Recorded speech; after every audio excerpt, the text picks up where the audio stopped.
Before we continue, I want to just let you know that here at Off the Deep End Podcast, we do talk about some things that can be extremely triggering for some of the listeners, whether it's domestic violence, suicide prevention, mental health resources, vet resources, veteran stories, active shooters, fitness, and even recovering from addictive substances.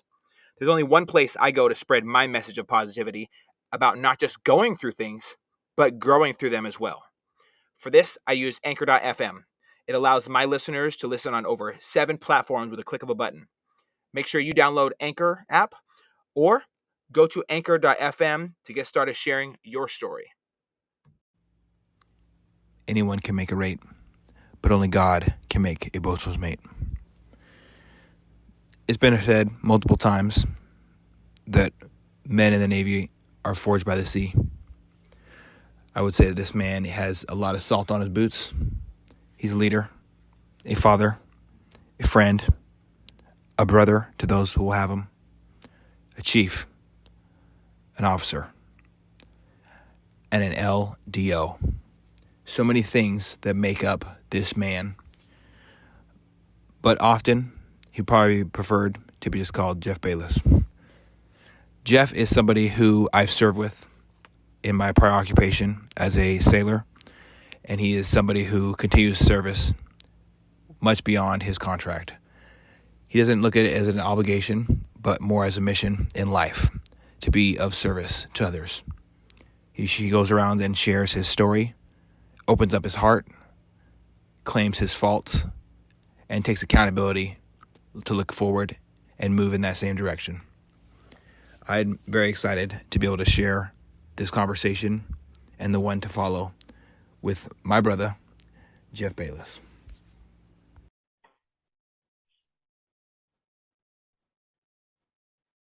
All right, welcome everybody to the Evolution and Off the Deep End crossover. I'm here with someone who is an absolute inspiration to me, somebody who is driven, a father, a service member, somebody who has gone downrange multiple times and came back with much more to give to the people he was leading. And he's definitely a true leader, and I look up to him. Can't say that enough. I'll never forget where I saw him with a piece of line dragging a bomb behind him in the rib. So that is one of my favorite memories. And we're going to get right into it. Thanks for joining me today. Hey, thanks, man. Yeah, I don't know that I deserve all those accolades, but I will say that I don't think that there's any human being that, aspires to be a good human being that doesn't hear that every once in a while. So it really is not anymore for me. It's not about fueling my ego. It just reinvigorates or, remotivates me to do stuff like this to help people. And one underlying theme that I think we'll get to for me is definitely a life of service. And that's forever going to be there, through the military or just the one-on-one we're going to have right now. Hopefully this serves you in some way. And that's really my life's mission. So that's what I'm excited about right now. And I guess that's kind of another thing, jumping right in, a lot of people will say, hey, what's, tell me about your past, tell me about your future.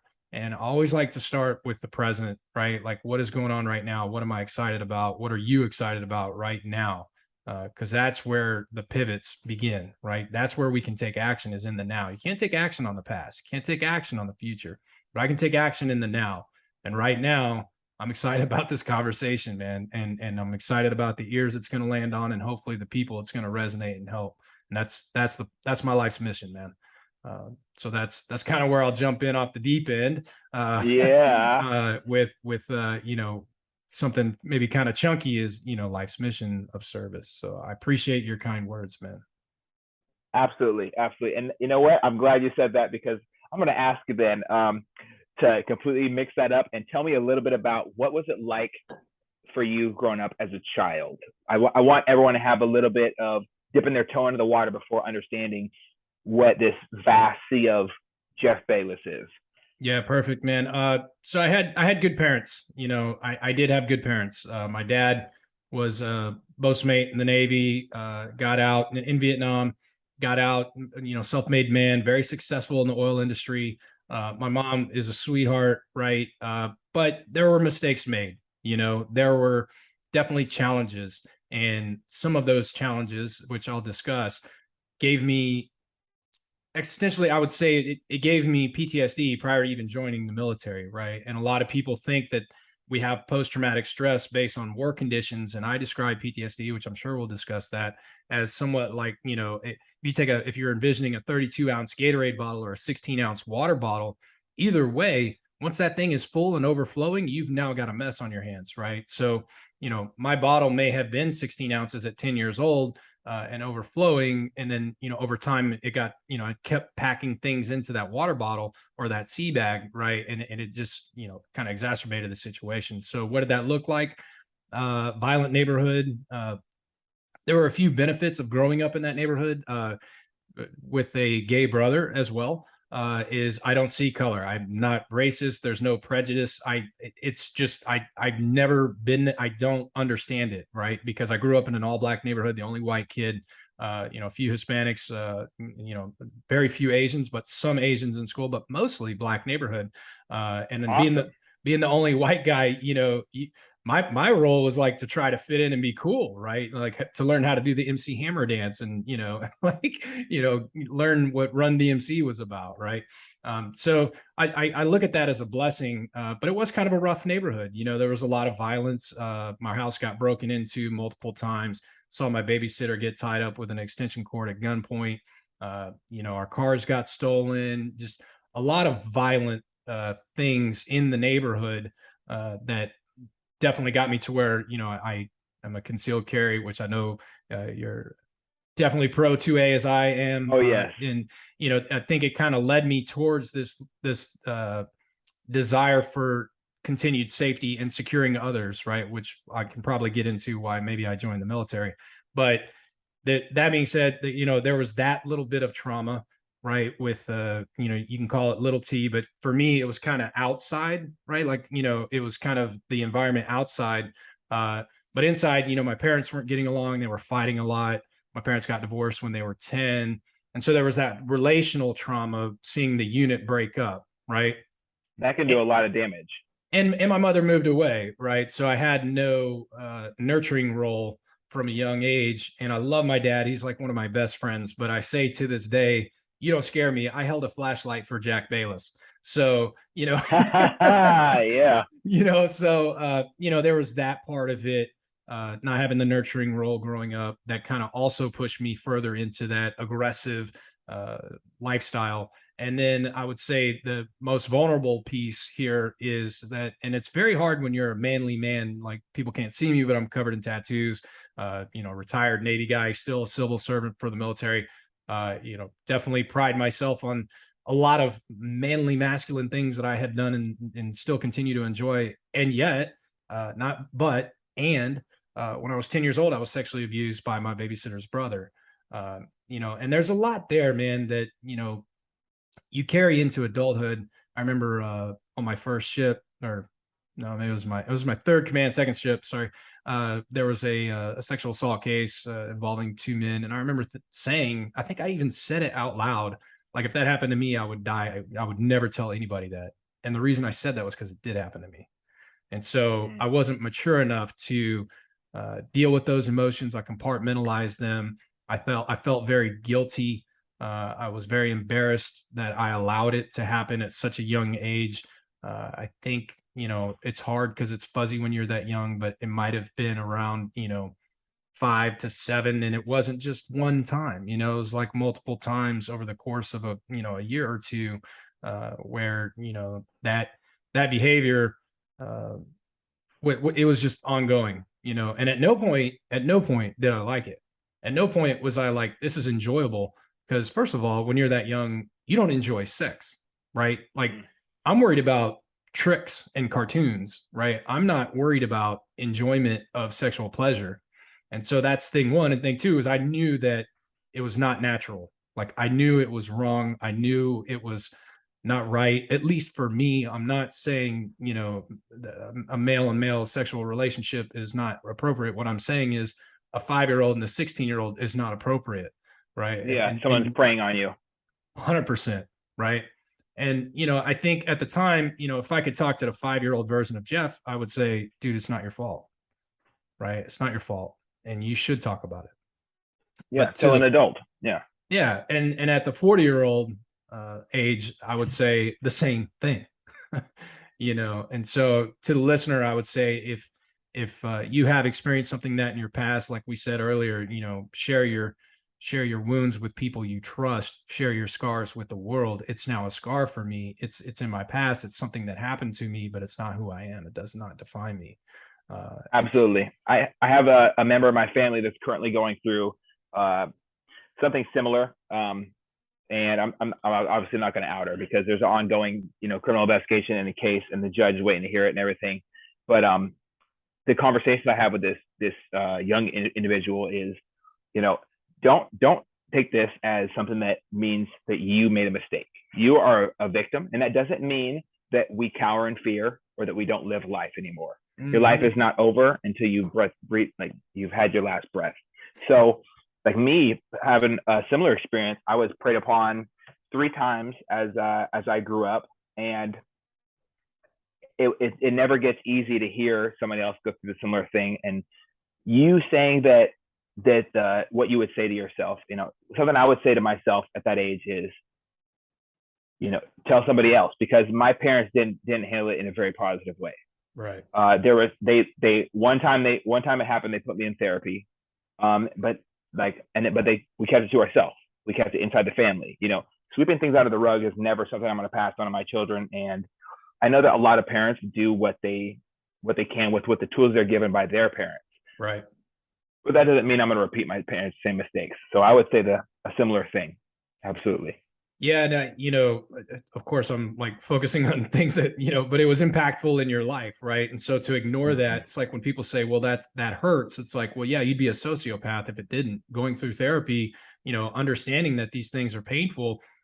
I would worry about you if you weren't sad, or if you weren't embarrassed, or if you weren't, you don't need to be, but if you are not experiencing some level of emotion, I would worry about you. I'd be like, okay, well, that's not natural and that's not normal. Like, it should hurt a little bit.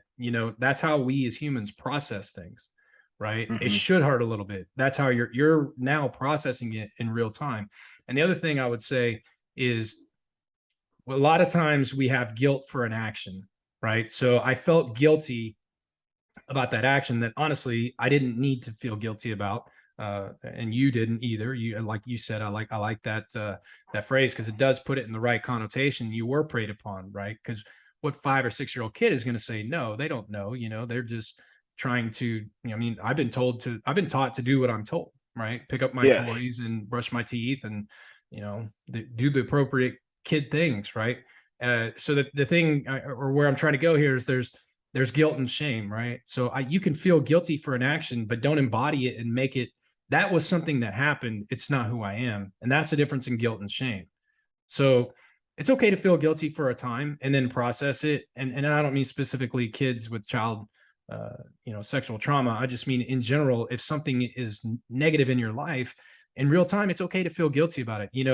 I forgot to pay for that can of tomatoes at Walmart at the self-checkout. I feel guilty about that, but I'm not a thief. I'm not going to be shameful. I forgot, man. Like I just, I swiped everything and that thing didn't make the beep sound and I forgot. And it's not, I'm not a thief. I'm not ashamed of, the accident. Maybe the next time I go back, I just swipe it twice, right? Just swipe 2 cans of tomatoes, right? Just to make it right, to bless my karma. Right. But it doesn't, you can't embody every wrong thing that happens to you. And obviously everybody's heard somebody say, things happen to you, they happen for you.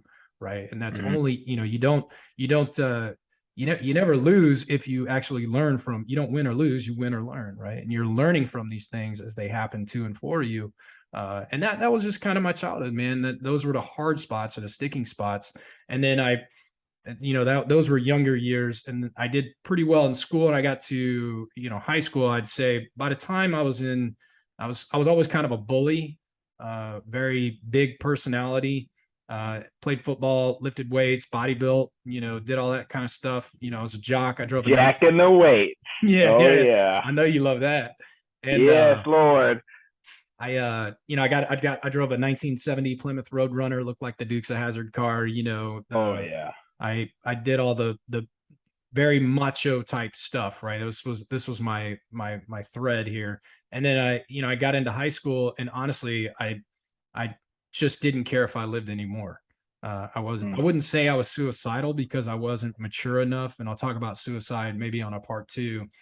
Very open about my suicidal ideations later in life. But I definitely did not care about whether I lived or died. And so I took a lot of chances, a lot of violence, a lot of fighting, a lot of experimenting with drugs just to escape mentally the pain that I was feeling, for not dealing with, these. I had no positive coping mechanisms. The gym was the only positive coping mechanism I had. And then when I quit working out, I turned to drugs and alcohol and fighting. And so obviously that didn't work out too well, as any negative coping mechanism. I got to a head where, I was either going to go to prison eventually because I got tired of waking up in jail, not knowing why I was there with, blood on my hands and, probably pissed myself, right? Like this is my life at 17 years old, 18 years old. And, I lost a really good job. I had bartending and waiting tables because I just couldn't keep it together. And finally, I was like, man, I either need to like go to rehab or, go talk to a recruiter. Like, let's try that out. Dad was in the Navy. My grandfather was in the Navy, and he was a bosun mate as well in World War II. And oh man, yeah, son of a sailor. I can feel the anchor chain in the background shaking my house, man. Yeah, man. So, I guess what I say when I do my talk, when I deliver my public speaking engagements to the sailors, where I talk about all this stuff very vulnerably, because I believe in the power of vulnerability, right? Like Brene Brown talks about, there's extreme power in being completely raw and honest. And the honest truth was, just like in Officer and a Gentleman, man, I had nowhere else to go. I mean, it was either the military or bust. And it took me quite a while to get in. But once I got in, I took it as a great opportunity. I was not going to screw the Navy up. I mean, dude, I took it seriously. I cleaned up. I could tell. Oh, Yeah. I could tell. So, I want to just say that I just listened to this amazing book. I didn't want to read the book because one, I'm dyslexic as hell, and two, I love audiobooks because hopefully one day somebody records their own voice. And Tim Kennedy actually, for his book Scars and Stripes, put his own voice in there, and his whole book is just complete and utter vulnerability. He says, one of my favorite quotes is, he says, 12 years ago, this book would have been on how much of a badass I was. same. Now I'm going to tell you that I'm a failure, and failure sucks, but it's not the end. So I really dig that extreme vulnerability you talk about. It's a quality I see in all the people I look up to. It's crazy how when you pull back that flap of ego, the truth just airs out, and people are going to love and respect you no matter what you've gone through. More for that. Well, because then they know that they're not alone, right? Yeah. That's the biggest thing. You're not alone. Like, and that I see this every time I talk to a crowd of people, whether it's 3,000 sailors on an aircraft carrier or 30 sailors in a small auditorium, or even at their command chief's mess, where I'll talk to anybody. I do not discriminate. Like I said when we opened up the show, like I don't care. Who do you got? You got junior sailors? I'll talk to them. You got senior officers? I'll talk to them. You got 3 people that need help? I went to a ship the other day and talked to one person who was getting kicked out of the Navy, was a successful officer, graduated from the Naval Academy even.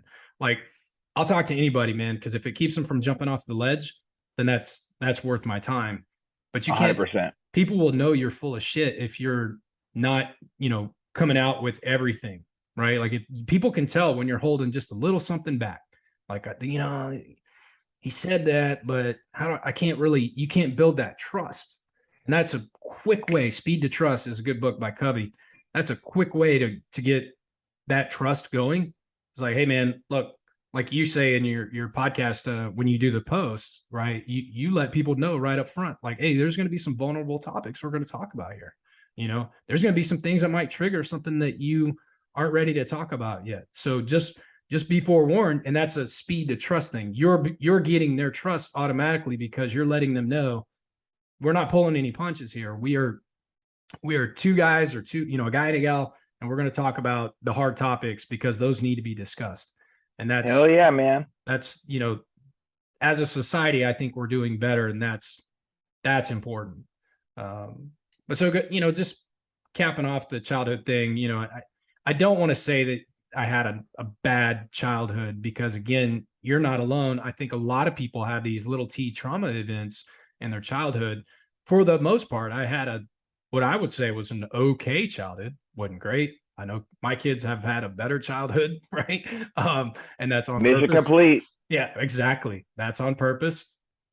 Not perfect, right? Definitely not perfect. And my kids listen to this 20 years from now, they're going to say, well, yeah, dad had some, there were some things here and there based on anxiety and PTSD that, may have caused them some little T trauma. The hope is that, that is not unsurmountable, right? And I love seeing you with your kids. You're such an active father. And I remember last time we hooked up to chat a little bit. You said, "Well, I gotta go. I gotta take my kids or something." And I'm like, you know what? It's fucking awesome. And there's no way other than that to say it. It's seeing a father be super present and try to right some of the, not necessarily the wrongs, but the wrong turns some parents take while navigating this little thing called life. Mhm. It's really awesome, man. And I just want to commend you on that. So Yeah, what led you to jump into the military? Well, like I said, let me finish with the kids thing. Yeah. So I Yeah, think sorry. no, that's fine. I think the biggest thing with the kids is like, you just have to care, right? You just have to care without overprotecting them. Protect them enough to where they might fall and hurt themselves, but not seriously. Right. Not like a helicopter parent though, at the same time. At the same time. Right. That's what I mean. Like, allow them a little bump and scrape here and there. But just don't let them like really hurt themselves, right? Like, allow them, to grow into their own selves. Is kind of what I try to do. And I help them as long as they're helping themselves, and I will continue to do that. I will help them as long as they are helping themselves, because even though I might turn 65 or 70 and they're, that, they're grown humans now, it never turns off, right? You're always going to be their parent. So, you still got the 22-year-old look, so it's all good. It is all good. Yeah, no filters on the Zoom call. No filters on the Zoom call. I look like I fell down and got hurt at work or something. Almost like that actually happened, right? Yeah, it did. Nah, I'm sorry to hear that, man. I know you're like super motivated to get back to work too, or get back to the gym, or both. Yeah. Or both. I want to do my new goal is to start jujitsu, and then as I work deeper into that, more shooting. I'm doing a lot of training for free for survivors of domestic violence usually, and rape victims. That's cool. That's cool. Sadly, we have them in this world, but over 65% of police calls are to people who are in domestic violence situations usually right now. That's a prioritized call because those usually lead to murders and stuff like that. So Sure. I spend a lot of time, hopefully, to continue to connect with these victims and teach them, hey, you know what? Come with me. I'm going to take you to the mountains with my guns, free charge with my ammo, and I'm going to spend some time showing you don't have to be a victim or an easy one, and this is how you reclaim your life. And throwing bullets at things up in the mountains when it's beautiful nature and stuff is very helpful for Absolutely. these a lot of times ladies, but surprisingly a lot of them are males. Yeah. And it's crazy. It's not talked about enough, just like with men not talking about their own sexual assault enough. So Well, it's a life of servitude, man. I was just gonna say, it's like-minded. It's a life of service, and it also, I'd say, shooting, lifting weights, jujitsu, all these things are empowering, right? So, in a good way. I say this a lot at work. Like, I go for a run at lunch. I'm not quite as Ironman triathlete as I used to be, but I still work out every day, 365 days. I mean, I have to be really sick or super busy to not make that, or traveling, but that it's very rare that I don't get a workout in. And half of that is mental, because I'm a hard dude to piss off after a good solid 1 hour, put it all out there run. And I go into that meeting at 1300 and like, I'm ready to go. Like, I'm good. Like, I got the clarity of mind. There's a lot there with movement, and it kind of like EMDR, your eyes are moving. It's a long drawn out thing I can talk about here in a minute, but the point is, all of those things are very empowering. So it's important to notice that, right? Like, absolutely. Notice what is coming up in the mind body connection, because that's huge. Like, there's a lot going on in your body that's affecting your mind, and the other way around. There's a lot of things going on in your mind that are manifesting in your body. This is why your hands get sweaty when you get nervous, or why you get butterflies in your stomach, or when you get tense, when you get anxiety, or whatever the thing is. Your body is smarter. The body keeps the score. The body knows what's going on in your mind. So anyway, childhood was not perfect, but nobody's is. And that's, again, you're not alone. And I don't blame my parents for any of that. They did the best they could. But I did probably join the military with PTSD already, and already negative coping mechanisms that were not serving me. And then, yeah, so like I said, I took the Navy seriously, man. And you saw that later in my career. I don't want to spend the whole time talking about my career. We can, if the nuts and bolts really matter. But the biggest thing I would say is I sacrificed a lot in order to do a lot. And I hurt some people around me because I over identified as a deck officer, right? As a As an limited, alpha male. yeah, of course. Yeah. I mean, there's a book called The 5 Levels of Attachment that I talk about a lot. Don Miguel Ruiz Jr. I over identified, these are things that I was not, what I did. I was very good at it. I was a very good deck LDO. Don't say that with an ego, or, I'm just stating facts. I knew the pubs, still know the pubs. Very excited to still work in that community. But I over identified in that I embodied the work that I was doing into who I was, and that that does not work. It's a setup for failure. And I did my best, I would say, to make rank fast. And what I talk about a lot is I lost sight of my character and my value system, or my virtues, because I was so worried about my reputation and my legacy. It was so important for me to make captain, to make 06, right? That, I deployed when I probably needed to get some mental help, right? I got, I had negative coping mechanisms such as Ironman triathlon, where I over rotated on that. Like, I wasn't just an Ironman triathlete. Like, I'm going to get on that podium, like, I'm going to spend the time that it takes to do this. And maybe, my wife at the time, my kids don't get as much time with me because this is more important to me to fuel my ego than, like, you just gave me, great compliment. I appreciate that. But at that time in my life, I don't know that I'd say that I spent much more time fueling my own ego than, and getting these accomplishments and accolades than I did. I categorized them as being of service, but really I was doing it to fuel my own ego. How much rank can I make? How much money can I make? How many trophies can I put on the wall? How many people can I chew out? Right. Like, what are the things that will stack and help my ego? And that was probably my greatest failure, I'd say, in the military. And we can talk about what that led to in a minute, but, I don't know how much detail you'd like to go into with my career. Okay. Well, I just want to tap in real quick. There's this amazing quote, and it ties into what you just said. It's by Bryson Gray on one of his songs. I'm not a big fan of him because he says a lot of things just to rile people up. He's one of the conservative rappers, and I love. It's not a secret. I'm more conservative, but I disagree with a lot of things he says. Anyways, what he says is, "You're serving the world. Are you ready for that conversation?" And that statement was a very powerful thing he said, intermixed with his extremist, I would say, beliefs about religion. And I'm not super crazy about religion, but everyone can take something away from something. There's pieces of the Bible that mean the world to me, Absolutely. even though I don't read it every day. But when he said that, it reminded me, hey, like, are you really ready for this conversation? Like, you're facing yourself. You're not just here to serve yourself. If you want to, you say you're a good person, you say you're this, you're standing on this podium or this pedestal. What are you doing for everybody else around you? And that really, your self-awareness that you're talking about right now really reminded me of that. Yeah, cool, man. I like that. Yeah, when I just kind of going off rails a little bit about spirituality, no matter what, it's better that you do have some sort of spiritual practice. Christian, Buddhist, Jewish,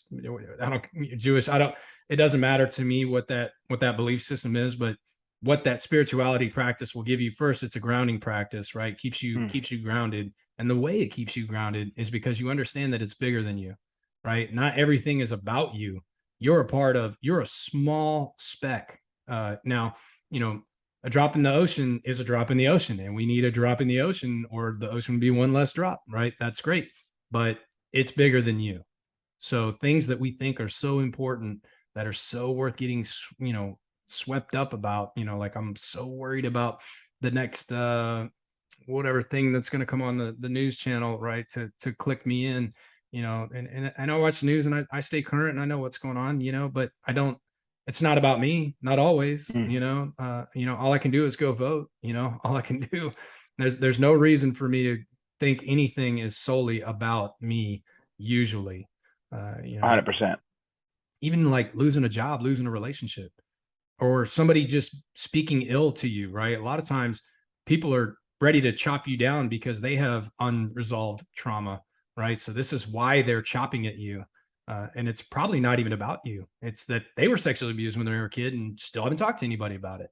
So, whatever the thing is, I still believe that wholeheartedly spiritual practice reminds us that it just puts our egos in check just a little bit, like, hey man, there's a lot out there. There's a lot out there that you don't understand, quite honestly, because we're finite humans. Like, how could we possibly understand? I can't see Mm-hmm. into the heavens, right? Yeah, and not everybody also. As a part of that is not everybody needs to read the Bible to understand. They can just listen to you or me or anybody out here who tries to be a service to others. Humble yourself and love your neighbor. It's not that difficult. Right. We don't all have to agree, but we all need to take ourselves down a notch and just realize that we're one pea in this pod, and it's not about us. Have some humility and respect your neighbors, and have a conversation with them. Yeah, man. Speaking of humility, like that's huge, right? Like it's I was in a commissioning ceremony a couple of weeks ago. A guy asked me to administer the oath, and typically guys don't get up and say anything when they're doing the oath. They just stand up and read the oth, right? Or should have it memorized. But you know me, I have to say something, right? And I'm like, hey man, listen, I just want you to understand that, the Mustang motto is it's hard to be humble when you're a Mustang. I'm going to flip that on its head. That's the most important thing you need to be as a Mustang. And I'm not saying you get egoic, but look out in this crowd right here. This is your tribe. All these people are here not because they have to be. They're here to support you and help you. So you're not alone out here. Don't, I'll share my humble pie story here in a minute. But don't be afraid. Don't think you've got it all figured out. Don't be afraid to reach out. This guy will help you. This guy will help you. I will help you. If I can't help you, I'll find somebody that will help you. They're utilize these resources out here without shame. But a lot of times, through these large type A alpha male type personalities, we get lost in the sauce and we forget that sometimes we need to humble ourselves and notice what's going on for us, do something about it, which usually requires you get some help. And then, you take those tools and hopefully pay it forward once you've come through the tunnel, right? That's the ideal situation for me in my perspective on the human condition. That would be my perspective, is that you don't just come through the tunnel and not bring people with you, right? You just come through the tunnel and you're like, all right, I'm good. Guess what happens? You'll go through the hero's journey, which I would invite somebody to Google the hero's journey. It's a very good story. Joseph Campbell. But the idea is like, it's all cyclical, right? So the hero takes on the event. Well, he gets the call to adventure, then he ignores the call. Then the call just keeps knocking at his door. And then finally he accepts the call to adventure. And then, he has some setback, right? Like he goes into battle and like doesn't win the battle. Then he drinks the elixir, finds out the magic, the secret code to the cheat code, right? And then he slays the dragon, marries the princess, and then life is good again. And then guess what happens? There's another call to adventure, right? Like it just goes over and over again. So the idea is, to bring people with you so that everybody can learn these lessons together. So. Absolutely. So yeah, man.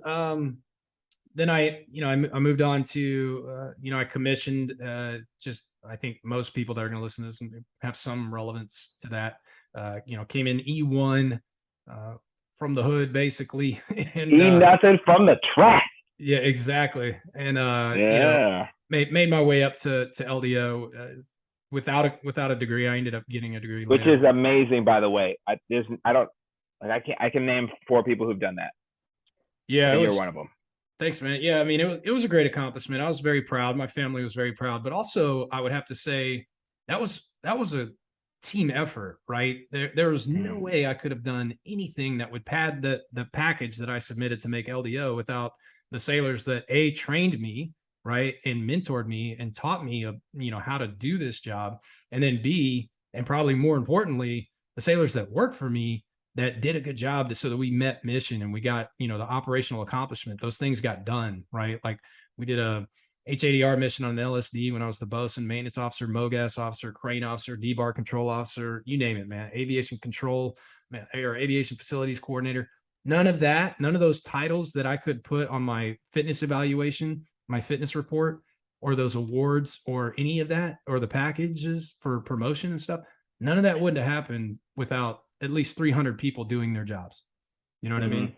So it's really important. I think even at that time, I think I did understand that it wasn't, I did not get there alone. I knew that very young, that in order for me to be successful, almost, I'd say 90% of the people that work for me need to be even more successful, right? That's how, your best asset as a leader is unlocking the potential of those that are under your tool list, that are in your charge. If I can unlock the best version of you, that's only going to not only move the needle for the command and everyone around us, but it's going to help me out too. It's mutually beneficial. Nobody loses. Oh man, you actually talked about that when we served together, which is really crazy.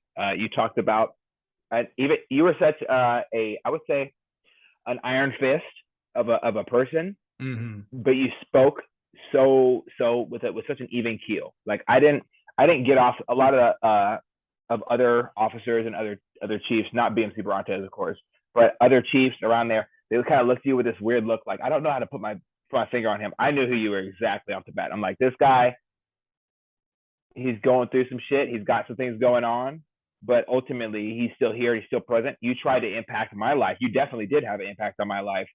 Like I remember when my whole entire universe kind of collapsed and I didn't know, like I was kind of lost at sea too. I've been there. I've been lost at sea when going through shit, losing my dad, and when we were deployed and going through all the emotions. You were a beacon of light in those moments, and I could always rely on somebody who acts strong even when they're hurting to kind of give me a little bit of strength through it as well. But you said that that as we are all in a part of a team, that no matter what we're going through, no matter how small of a portion we provide, every single one of us is important. And that lit up some of the faces of the kids who were fresh out of high school who never even knew what the military was until a recruiter offered them a job. Like that really made the difference for all of us as well.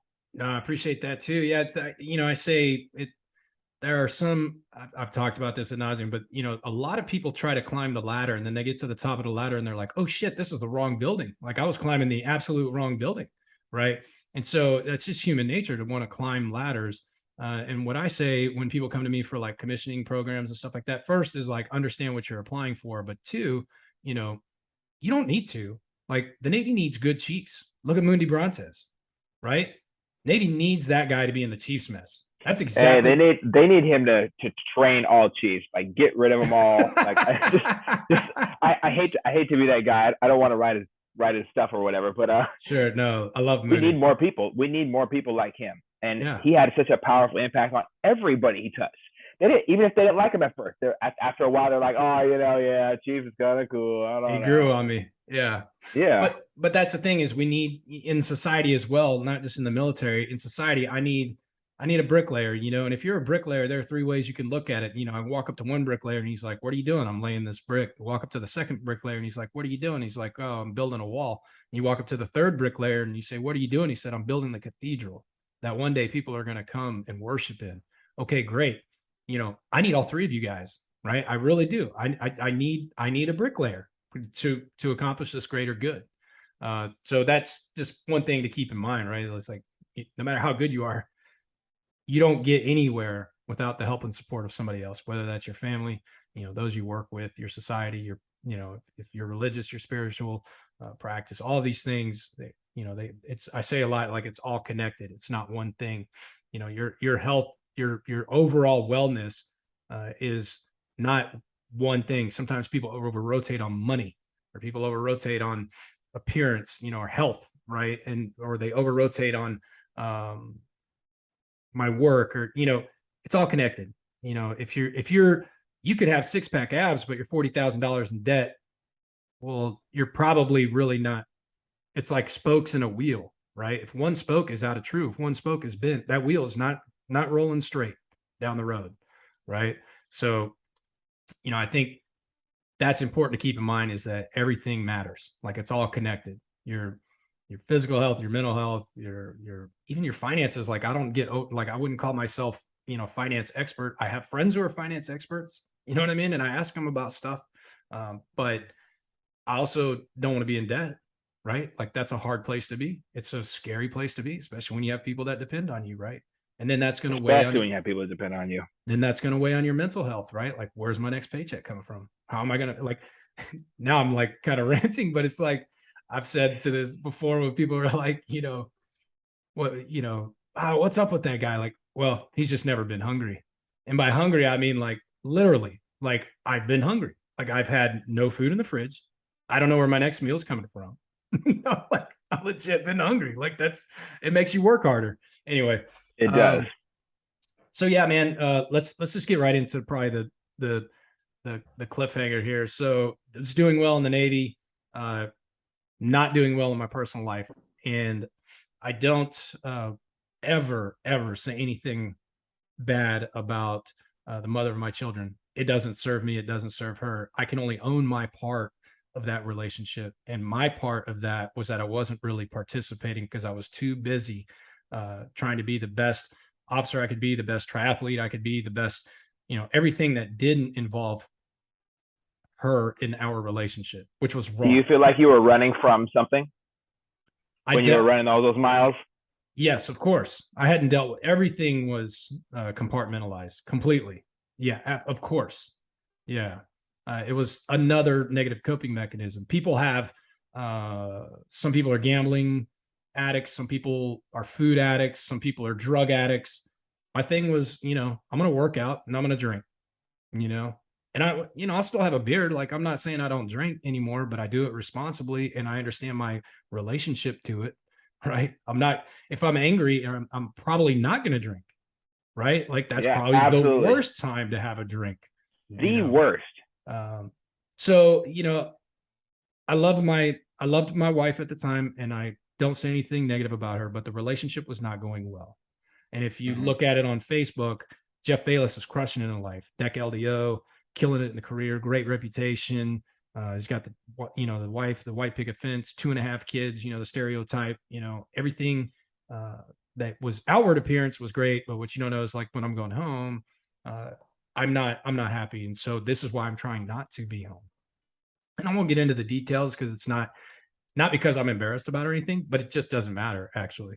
But I got in an accident under the influence of alcohol after we got in a fight, and I was escaping again, negative coping mechanism. Police officers showed up, said, "Hey, that's not this accident wasn't actually your fault, but because you have the odor of alcohol on or about your person, guess who's getting a DUI and getting." And rightly so, because what I would say is, even though the other guy kind of came over the line, if I had been sober, my reflexes, I would have been able to react. So I own it, man. I own it. And I think even in that moment, I owned it. I was like, got it. I understand completely what's going on here. Came to the ship, reported it to the ship. Then the fight for my career began. Oh yeah. I remember. Let me just see if I can rattle it off. So I was $40,000 in debt. I was facing a DUI out in town when I couldn't drive for about 2 years because that's how long it took for everything to pan out. My promotion was withheld. And the problem with that was, if I didn't promote, I was going to get kicked out. And I was facing a board of inquiry, which is, basically a administrative separation court procedure in the military. Not as bad as a court martial, but right under that. Then I was facing a detached for cause, which that one kind of hurt me the worst, getting kicked off the ship because the captain didn't trust me to lead sailors anymore. And I built relationships on the ship, right? Hell yeah, you did. And I was just very embarrassed about all of this. And I'm driving an aircraft carrier in the middle of the Persian Gulf. Got 150 people, that look up to me. Let's do the obligatory air quotes, because not everybody looked up to me, but in the military, that's how the structure is set up, right? If you're a department head or an assistant department head, by rank and file, they should, right? I'm air quoting should again, because there's something to be said for building a meritocracy where people respect you on your merit, not on your collar device. But that's a whole nother story. But so I've got all this going on, and I'm driving that aircraft carrier. Literally, Eddie, man, every day I'm walking up there, I'm thinking about killing myself, thinking about how I can do it. Like, what's the easiest way? What will leave the least impact? And I flew home. It's a long story, but I flew home, got divorced, came back to the ship, got kicked off the ship, and then kept battling for my career. And there's a long, drawn out process. And I think for the military folks, if you want to hit me up on person, I can explain it. But what I learned through that whole process was that it's different for everybody. It doesn't even honestly make a whole lot of sense. What I can tell you is that it's very individualized. What happens to somebody that gets in trouble as an officer? It depends on who briefs your record to the admiral. It depends on what your record was. It depends on the incident. Were you in an accident? Was the accident your fault?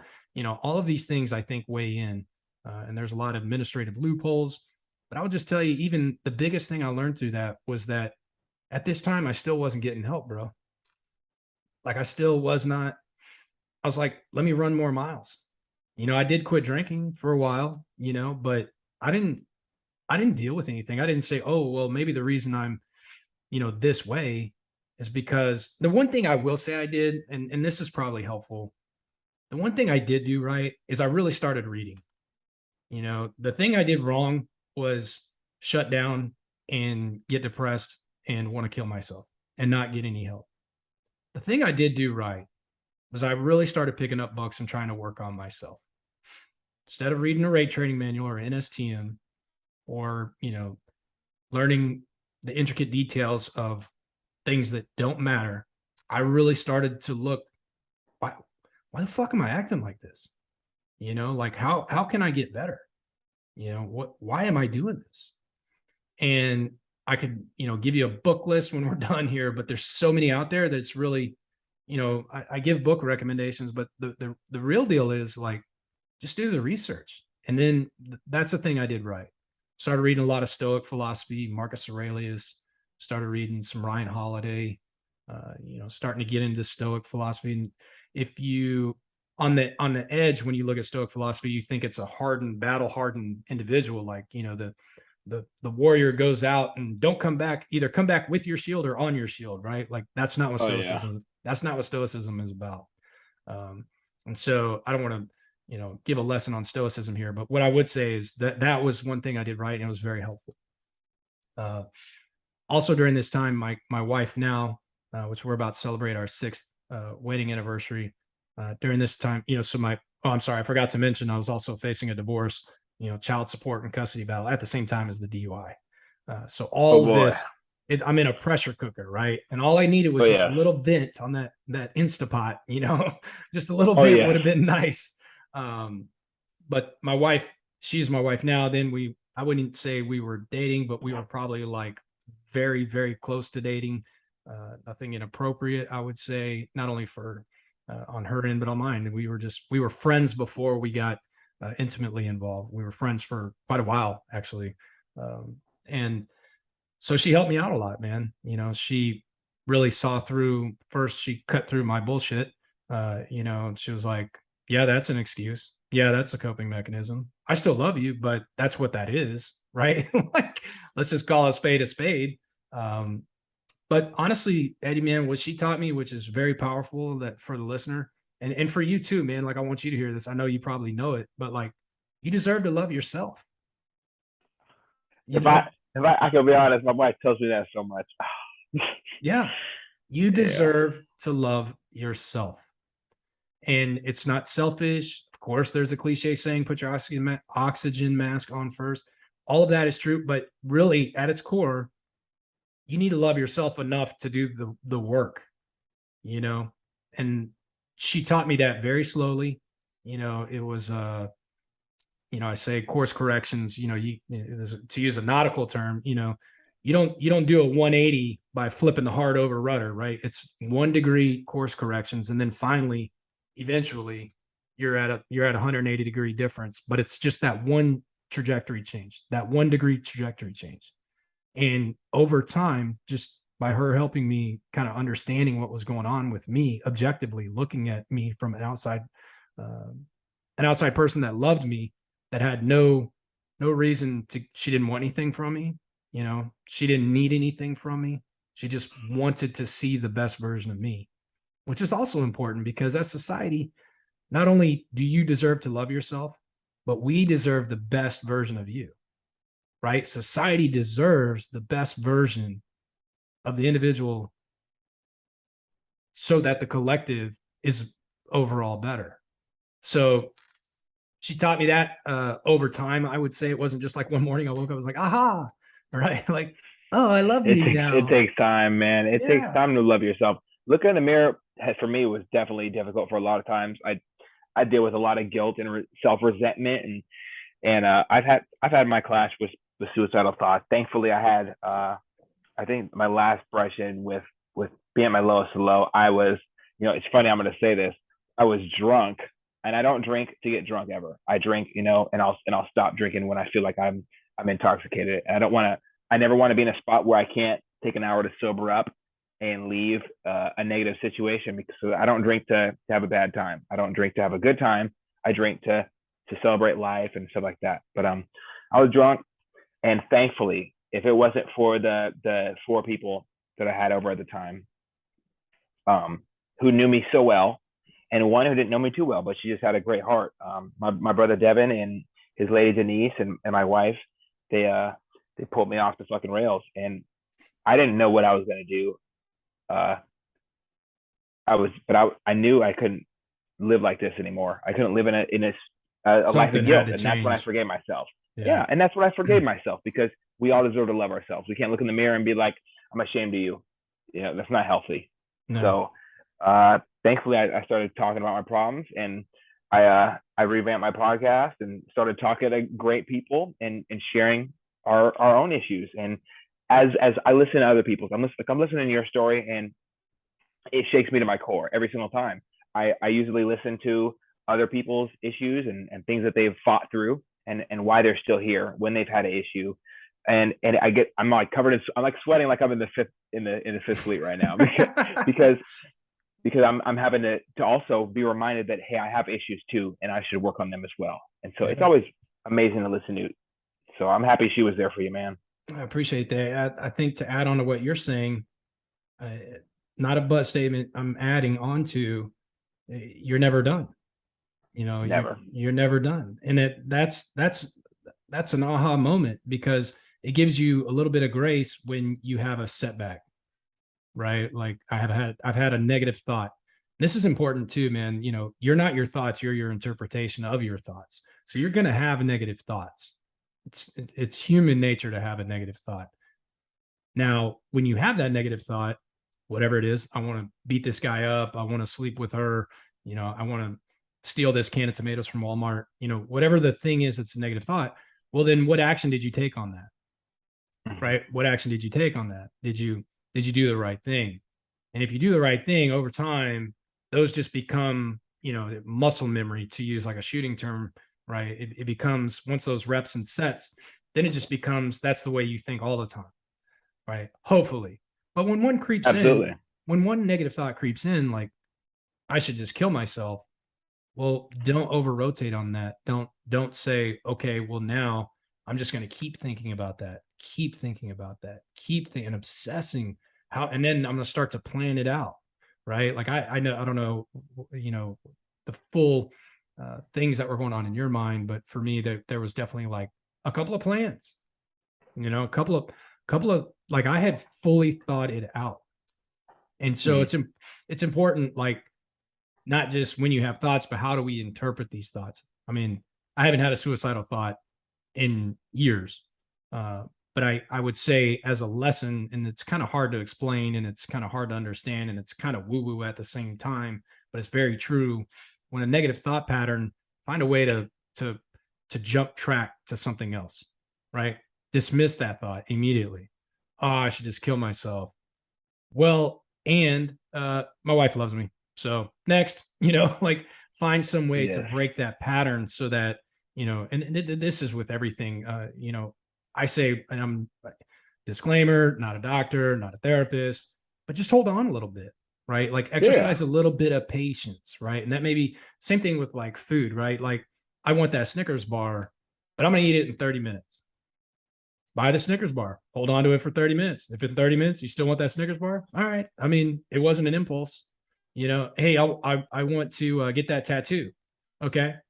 Put it in, which everybody, I got tattoos on my hands for Christ's sake, right? So I'm not anti-tattoo. God forbid a sailor get a tattoo. I'm covered in tattoos. I have no idea how much money and time, and I love tattoos. I'll go get it. If somebody called me right now and was like, "Hey man, you want to go get a tattoo?" I'd be like, "Yeah, which shop?" I know a couple of guys.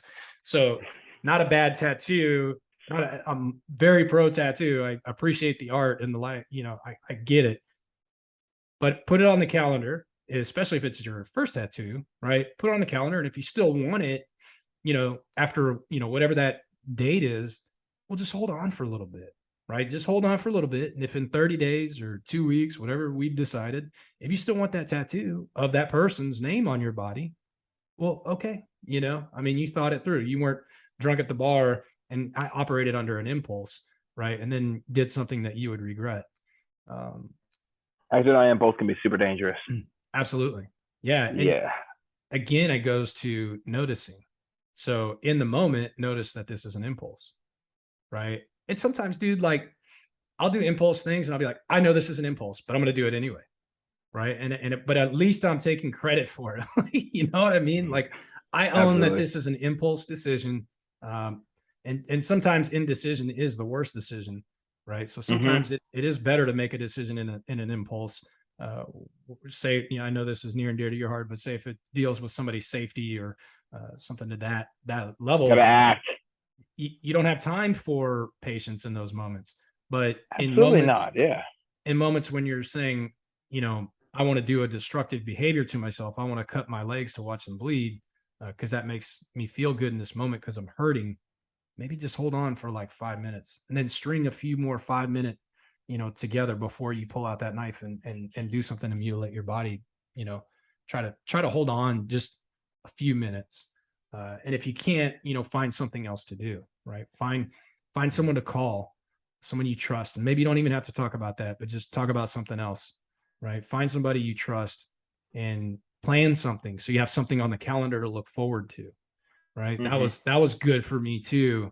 It's like, oh, well, okay, it sucks that I have to fly home to go get divorced and plead guilty to a DUI while I'm in the middle of deployment. But, while I'm home, I'm not going to kill myself because I'll be surrounded by my kids, right? Something to look forward to. I had something on the calendar to look forward to. I'm going to take the kids to Busch Gardens. I can't afford it. I'm $40,000 in debt. I'm flying home on my own nickel, exhausting all my leave to come out here and deal with all this stuff to fly back to the ship. Lowest moment of my life. But you know what? For those 8 hours, I'm going to watch my kids smile on roller coasters. I'm going to have that to look forward to. And another thing I think too is, that gives you hope, right? I think this is the number one reason for suicide is people just completely lose hope. You don't think that it's ever, well, let me just speak from my own experience, of course, but you just don't think it's ever going to get better. Well, I can tell you the people that do kill themselves, it doesn't get better. The people that hang in there, I think everybody I know that has had suicidal ideations, they have like really good lives now, man. Like they held on. So, just hang in there, be a little patient, reach out for help, try to redirect, put something on the calendar, something to look forward to, and don't lose hope. Don't surrender. It's worth it. Don't pass the pain. Well, and then you'll be a better version of you.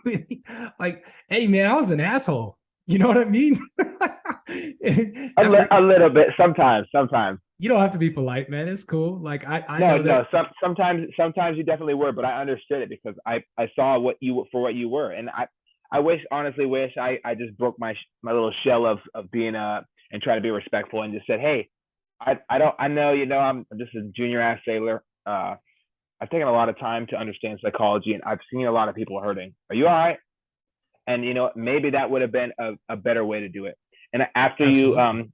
after you left, I had somebody come open it up to me about their own suicidal thoughts, and I was able to intervene. And it's my biggest accomplishment ever in my life, other than marrying my wife, who's just amazing to me. Has to be stopping people from committing suicide. I've had the distinct pleasure of stopping over 40 people from ending their own lives, That's and amazing. a couple of them had been multiple times. And I don't look at it like a gold star on my wall. I got a lot of gold stars, but it's not for that. I look at these as things I would gladly do again, and every single time I do that, I can recognize the signs a little bit more. And intervention is essential. Checking on people is essential. Pulling people off the rails of the back of our aircraft carrier with Andy and Smitty is Oh essential. yeah. Yeah. You know, when watching Chief Brontes and Doug Osbury run and almost eat shit up the stairs on the fantail to get to that. Once Andy calls it over the radio is essential. Yeah. Stopping some dude from jumping off the flight deck was essential to me. Yeah. Talking to people on the bridge who are officers, and they look like they got that 1,000-yard stare. And I'm like, hey man, you all right? That was all worth it to me. Absolutely. And it's definitely worth it to intervene. So the more I do it, the better I get at it. And there's not always a perfect approach. Everybody's different. Everybody's going through a different thing. But I'm thankful. Only once there's been a firearm involved, and thankfully that I was able to get close enough to just, hey, I got this now, man. You can let go. It's okay. And of course they break down crying afterwards because they're just hurting. Yeah. And so thankfully I've been able to do that, and I look forward to doing it more. It's really uncomfortable conversation for people to deal with and live with, but you know what? Not everybody's built for it. But me looking out helps me, helps them, and it's another reason not to hurt myself if I'm ever in a low spot. I get a reminder. Also, I've had to deal with it occupationally now. I'm in the elevator industry, and we just lost a guy. I had to help clean out his apartment with his sister, and that was the worst. Yeah. Hearing that gut wrenching scream as she walks into the room for the first time, having to hide stuff so she didn't see it to be more traumatized was tough. I had to recruit one of my buddies who was in the military, and we linked up later. And yeah, it never gets easy to deal with, but doing it is so worth it. That's a good Helping point. other people is all worth it.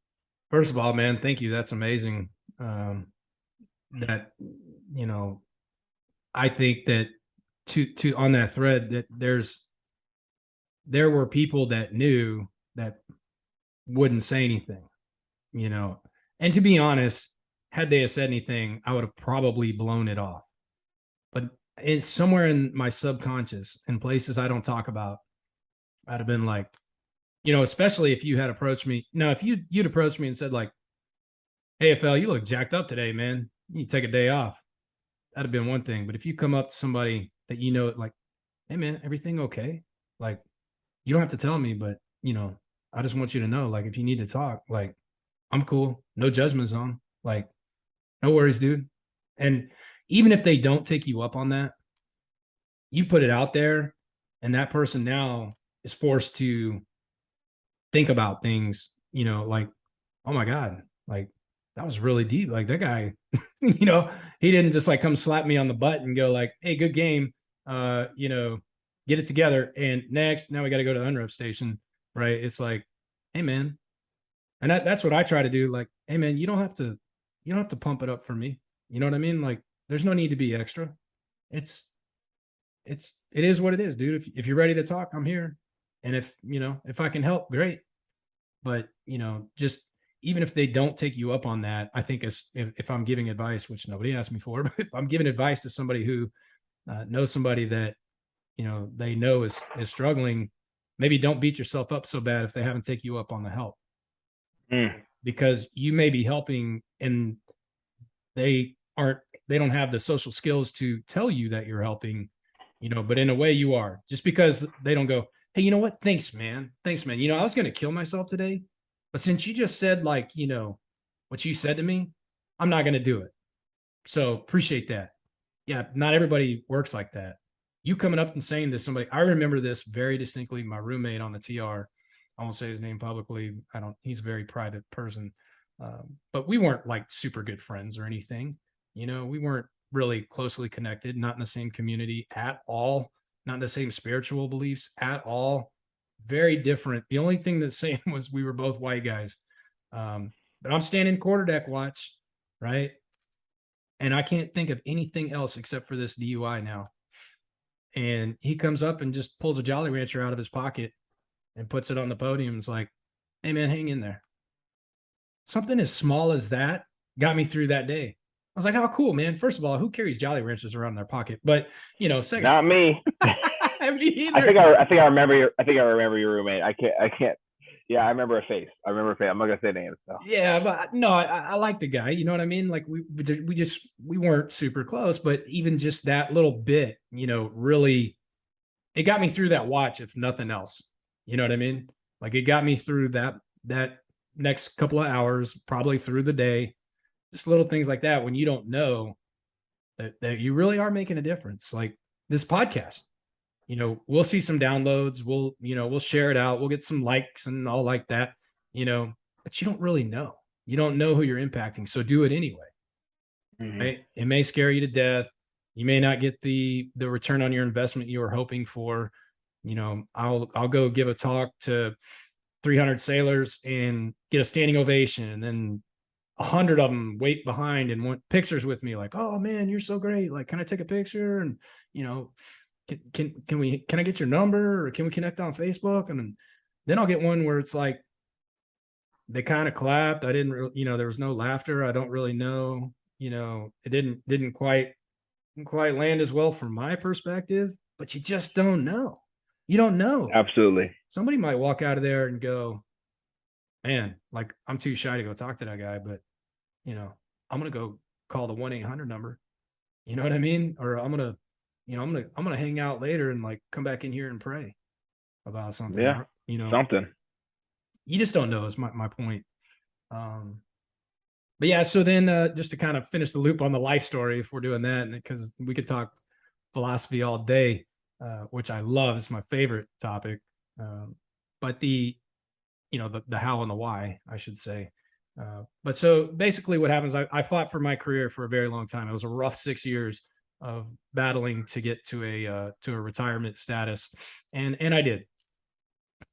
Light at the end of the tunnel. And that's why I bring it up, not to share my life story like it's some thing to glean. I'm not up here prevaricating that, I've got it all figured out, but I do have some hard-earned wisdom. And so that's why that I want you to or I want everyone to understand that there is a light at the end of the tunnel. And that's why I share that, or why it's important to talk about, how things turned out. Right. Absolutely. I did get forced retired out of the Navy. It broke my heart. It broke my heart. All I wanted to do was stay in the Navy for 30 years, 38 years, make captain, be the next community leader of the deck community. That didn't work out. But it did work out. I got a great job. I'm a GS. My wife is amazing. Our relationship has had some ups and downs, but man, it's the best love I've ever known. And in fact, I would say I didn't even really know love until I knew my wife and my kids, of course. I mean, Jesus, how do you, I don't understand how anybody could not, anyway, it's a totally different subject, but I didn't know relational love other than my kids until my wife. So, here I've got all these great things going on. And you just have to kind of, if you can hang in there, see the light at the end of the tunnel, and then come out the other side of that tunnel with some gratitude for what you've been through and who you've been able to help after the fact. Well, that's a great place to be in life. And that's where I am, man. I'm just super humble, super grateful, and just happy that one, I didn't take my life, and that I did persevere, and I did make a lot of little decisions to get myself in a place in life where I'm mildly successful. I don't have to seriously worry about a whole lot of things right now because I make a lot of little decisions that put me in a position to where I don't. But man, there were a million different ways that whole thing could have panned out. Absolutely. And it was just a lot of little course correction that needed to be applied, and a lot of that had to do with humility, self-awareness, educating myself. Like I said, maybe an ego dissolution where it's not about me, a spiritual practice. Letting go of a lot of things that were outside of my control. There's only so much I can control. I can't control what the board says. Can't control that I am getting forced out of the Navy. That is happening. I'm gonna have to find a job. I need to work, right? And to find one that's fulfilling is important to me, right? So maybe that first job, is not fulfilling, but I'll do what I have to do until I find one that is. And kind of save the teaser, but I'm going to another job. I'll tell you, I'll show here. I'm going to another job here very soon that I'm very humble and also proud of that I've got selected for this next chapter in my career, which will put me back. That's exciting. Yeah, well, it's back in the deck community and still serving the Navy. Yeah. Wow. So, I think that's it, bro. That's badass. Yeah. That is badass. Absolutely badass. There's like no other way to say it. There's this really awesome Nickelodeon show called Avatar. And in one of the episodes, this one of these characters in it says, "Wow, I feel all smoothed over like a rock." I always get that same feeling when I hear people talk about their life story and what they've learned from just a portion of it. Like you talk about it from a career standpoint. You were in the Navy and you've gone through, ups and downs but serious lows and serious highs. Badass, accomplishing all your goals, want to kill yourself.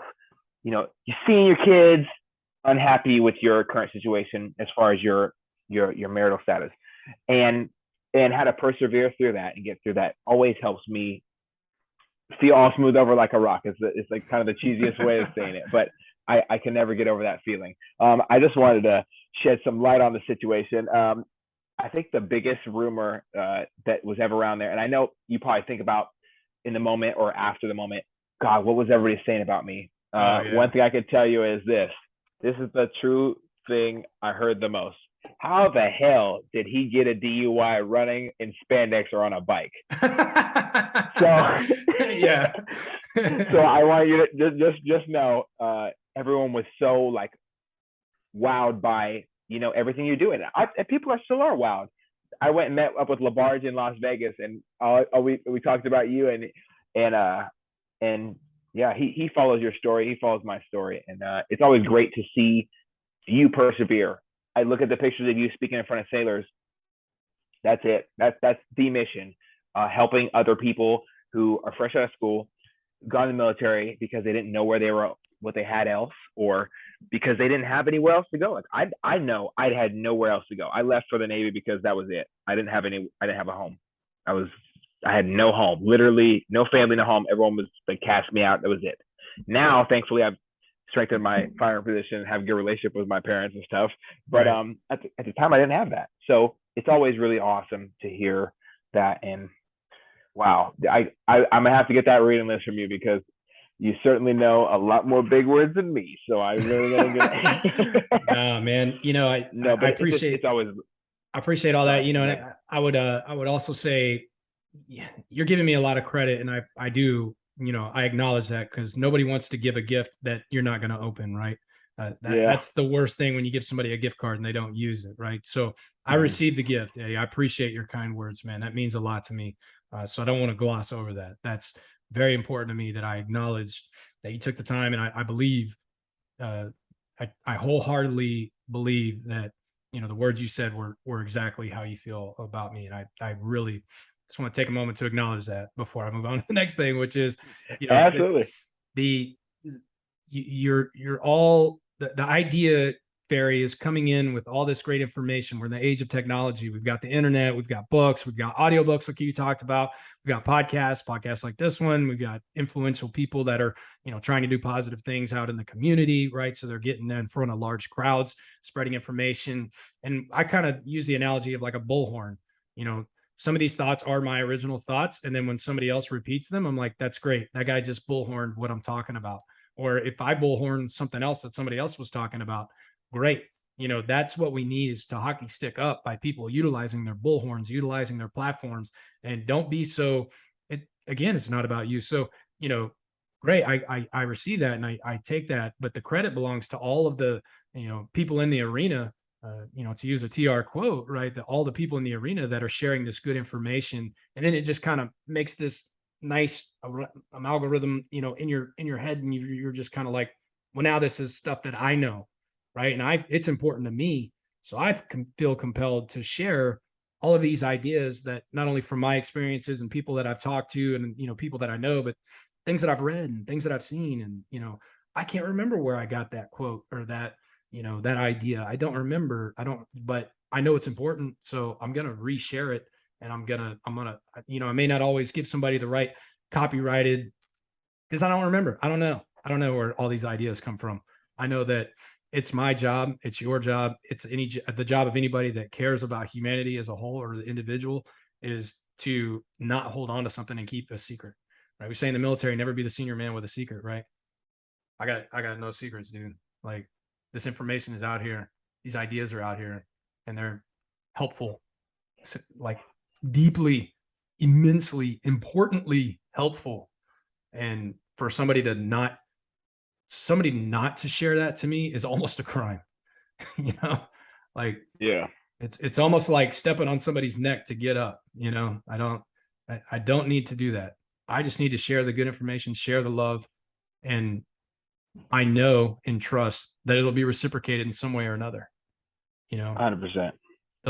That's a karmic belief. I don't, I'm not here to preach or, say that you should believe in karma, but I do think that energy is important. And if you put positive energy out, positive energy comes back, and vice versa. If you put negative energy out, negative energy comes back. And it swarms. It's just an easy decision for me. I want positive energy. I want a good life. I want positive people in my life. I want to not worry about finances. I want to not worry about my health. I want to not worry about what happens to me when I die. I don't want to worry about anything. I just put out positive energy. Positive energy comes back. It's amazing. It's simple. It's I'm almost oversimplifying it, but that is the truth. That's true. Conor McGregor talks about that a lot. Yeah, man. Shoot, I don't know. How do you feel, bro? I kind of zoomed through. That's what happens when you get interviewed. And you've been interviewed, so I know, because you've been on my podcast. I don't remember the episode number, but you've been on here, and I know that you had your wife's mom interview. And when you finish, you're like, damn, I talk too much. But as an interviewer, I know honestly, man, like, that's great. It's super important just to be honest. I mean, a lot of times, a lot of people ask me questions, and they'll have me ask certain questions, and if I go bullet by bullet, like, what is this? What is this? What is this? It just destroys any natural conversation. So going off on tangents and spiraling out is all good stuff. I had a guy on my first episode of Service and Sacrifice, Tilo, and he's like, dude, I just spiraled the whole time. And I said, you know what? You have gone through a lot of trauma and a lot of things. There's going to be some spiraling. Yeah. It doesn't mean that your story isn't hilarious. And the last 15 minutes of it, I was crying, laughing, trying not to burst out in tears the whole time. So when you share parts of yourself, it's not going to look pretty. It's never going to look great. It's not a CNN interview where they say, oh, I don't like to answer, the interview's over. This is all great stuff where we're super honest. I had just one more question. So you talked about your experiences in the military. You talked about, highs and lows. You talked about super, super lows where you didn't know what else you could do. Something that we don't talk about enough in the military is the ridiculous amount of sexual assault. Mm-hmm. So you are someone who's been a enlisted sailor and a leader. What impact does sexual assault have on a command structure, its leadership, and stuff like that? Because I know there's a lot of people who are going to listen to this that are in the military, and you might not feel comfortable airing some shit out. Yeah, great. So again, we deserve the best version of you as a fighting force, as a military, and I'm speaking directly to the people that have experienced sexual assault. So from my experience, and as you said, I humbly accept that I am a servant leader. I have definitely had the great opportunity afforded to me to lead many countless sailors at the tip of the spear. And what the biggest thing, or the best elevator pitch I could give to someone that is experiencing a circumstance or a situation where they have been sexually assaulted is, we deserve the best version of you as a military. Your command, your operational commander, the people that work for you and around you, like I said earlier, we deserve the best version of you. And so I would posit the question, how can you be the best version of yourself when you're holding that inside? And so that's thing one. Thing two would be, because we deserve the best, well, anybody that would do that, right, they are not the best. And I do believe that everybody deserves a road to redemption. And so I'm not, here to cast judgment on the person that was assaulted or the person that initiated that assault.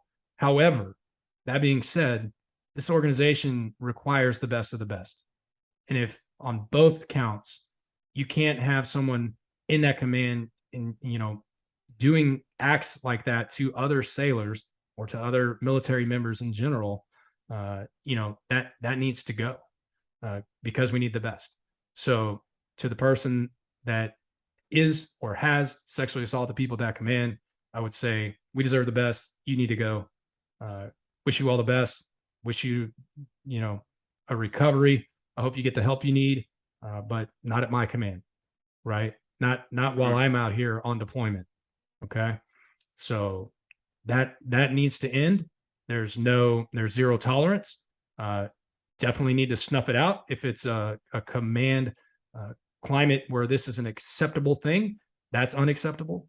And to the person, that may be holding on to something like that, again, please do the right thing to, and if you want to do a restricted report or unrestricted, I don't care, but we need the best version of you. And in order to get we deserve the best version of you, you deserve the best version of yourself. And the first step is, like they say in AA or any of these other help groups, first step is acknowledging that it happened, right? And then we can start doing something about it. But if we don't know and there's nothing out there and you're not coping positively with it, I promise it's not going to end well for anyone. And most importantly, it's not going to end well for you. And that is what we care about. We care about the individual so that we can have the best possible operating force forward deployed in the world. Absolutely. I don't think there's any better way to say it than that.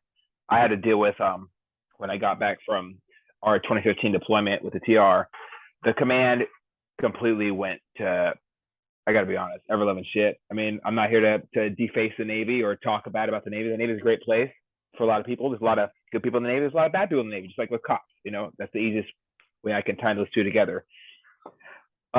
We had, after the crew swap, we had a first lieutenant and a horrible divisional officer, Lieutenant Ojo, and I think he was busted down for this, sexually harassing and sexually bothering our sailors, our junior sailors, constantly. It was an act, and I was the first person to go to the office. I forgot what the title of the office is, but it's where you would file a serious complaint about your uppers, because I was already a borderline getting in arguments, almost fist fights with these people, and you can't solve everything with your fists, and that's one thing I could tell anybody who's in the military. You cannot solve this problem with your fist.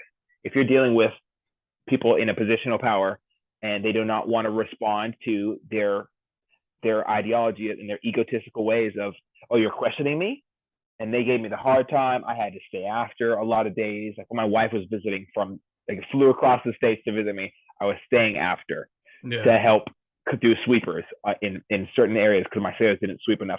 The place was spotless. So I get the whole backlash here, and a lot of young leaders are going to be worried about what someone says. Do the right thing, confront it, call it out on the spot in front of everybody. And I've been pulled away. I've been pulled away by my BM3s after getting in the face of an officer for sexually harassing my sailors. Sometimes they need to see that, hey, we're going to break the status quo. We're going to stand up and say, hey, this is not okay. You're going to sexualize your people under your leadership when everybody knows you got a wife at home, man. And that's beyond the point. If you want to be a dirtbag, that's your problem. But you're not going to sexually harass and try to press up on ladies cleaning your office just because you feel like you're special getting your office cleaned. And that is the most toxic trait that the Navy has.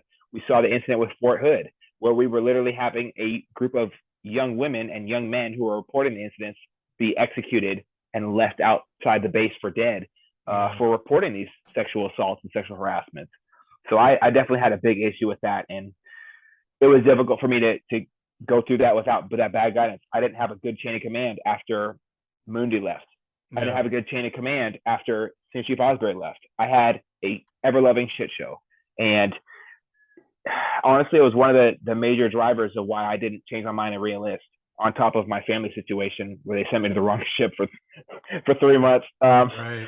But it's toxic. A lot of people talk about the Navy being toxic. It's poor leaders like that do it. And you said it best.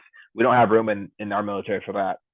We can't do a job. We can't project power or any of the rest of the Navy's main missions when we have young men and women who've been raped. There's no way to. They call it sexual assault. It's like the worst crime against humanity, and we have our sailors hurting actively, and our soldiers, our Marines. We have men and women everywhere that are hurting from this problem, and I think that it's not talked about a lot in the military, and it's a big issue because sexual assault prevention and response, SAPR agents, they do an okay job, but they don't get the full support because it's usually a lot of kickback from upper chain of command. They would not send me to SAPR school. Surprise, surprise. And so it's difficult for me to. I know multiple sailors who've been attacked. When we were deployed in 2015, our FIT boss was trying to press up upon one of our soon-to-be BM3s, and he harassed her out in town. And a lot of us people who knew about it, and she wanted to unrestricted report. She didn't want to report it at all. So we did the right thing, and we made sure she was safe when she was out in town, so she wasn't preyed upon.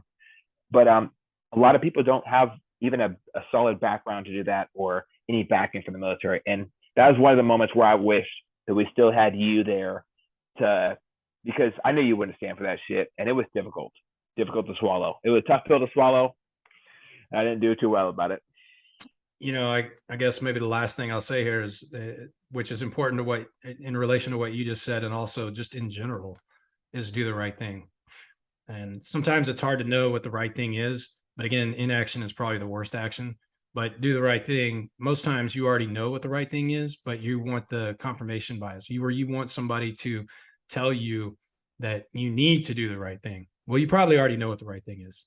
When I do coaching one-on-one, or mentorship or what, a lot of times the people I'm talking to already know what I'm going to say. They already know the answer. Do I need to train today? Do I, what do I need to tell me what to do? You already know the answer. You just want me to confirm it for you. And the answer is do the right thing. Do the right thing.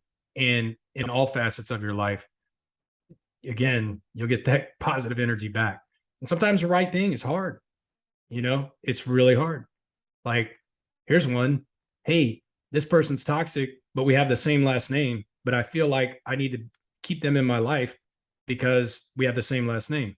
Wrong answer. Do the right thing. Protect yourself. Build a healthy relationship, a healthy boundary. And then if the healthy boundary is not respected, that person doesn't need to be in your life. So in closing, man, I'm sorry to hear all that. I honestly didn't know a lot of that. But what I would say is to the greater population, people listening on your thread, just do the right thing. You probably know what it is. You probably know. Just do it. It'll be okay. Maybe hard, might be hard, but you'll feel better about it, and people will respect you and you'll help somebody. Absolutely, brother. Well, thank you so much for your time, man. I cannot tell you what a pleasure it is to listen to you and kind of gain perspective from you. I always try to pride myself in listening to smarter people than me who've read more books. So, you're definitely one of those people who I could attribute that to. So thank you so much for your time, man. Hey, thanks, Eddie. I appreciate everything you're doing, man. Keep up the good work. I'm proud of you, man. And I don't mean that in a pejorative manner, like, I'm better than you or anything. I am just proud of you and I'm lifting you up, man. I want you Thank you. to flourish as a father when that day comes. Wish you all the best as a husband. I'm really proud of how you are and how you speak with your wife and how you respect your wife and your family, and everything you're doing with this project is also really remarkable. And I don't use that word lightly. It's important to do important things, and you're doing it, man. So I'm proud of you. So thanks for your time. Wow, I'm gonna probably cry when we get off this. Okay, thank you so much. All right, man. Out here. Oh man. All right, man. Take it easy. Thank you, everyone, so very much for listening to this point. I am overwhelmed with the opportunity to connect two people together and just have a conversation about their life experience. Sometimes we joke around a lot. Other times it gets very serious. Sometimes we cry on here. This podcast was created to provide a safe place to talk about things that are unsafe to usually talk about. There's no judgment here. I usually say a lot of things out of, just joking around. And if there's something I said that truly hurt you, I do apologize. There's never any reason why I would want to hurt another person. But part of this is just expressing yourself, and sometimes we don't always get it right. So please do forgive me. That being said, I am always subject to change as far as my opinions and self-growth. This is a self-growth opportunity for me to listen to somebody else's life and gain perspective and experience from someone who's usually not even anywhere near me, sometimes 3,000 miles away or in different time zones. And I always take it with the utmost honor being able to do so. So thank you so much for everybody that's came on so far, everybody that wants to come on and is reaching out to me. I appreciate you as well. I look forward in the future to continue these conversations and go over these things that society tell us to keep to ourselves. Every single day that we express ourselves and unpack some of these boxes that we got in our attic, we become less prone to suicidal thoughts, extreme depression, anxiety, and holding on to traumatic experiences. I look at this as an opportunity to open some of those boxes up. So thank you very much for reaching out to everyone who has. And I look forward to listening to you sit down in front of me and to talk with you in the future. This is something that is very near and dear to my heart, and I don't always open up as much as I'd want to. Every time I get on the microphone and talk with somebody else, it's a new experience for me as well. I'm not doing these rehearsed conversations. Everything is straight from the hip. We're not even taking time to line up the sites. So thank you very much for having a little bit of patience with me, as sometimes we get a little bit messy in our conversations or emotional or hurt, or we have to take a second and stop recording altogether to collect ourselves, because we really do get into the nitty and the gritty sometimes. If you wish to support what we got going on here, please you just reach out. Tell a friend about this.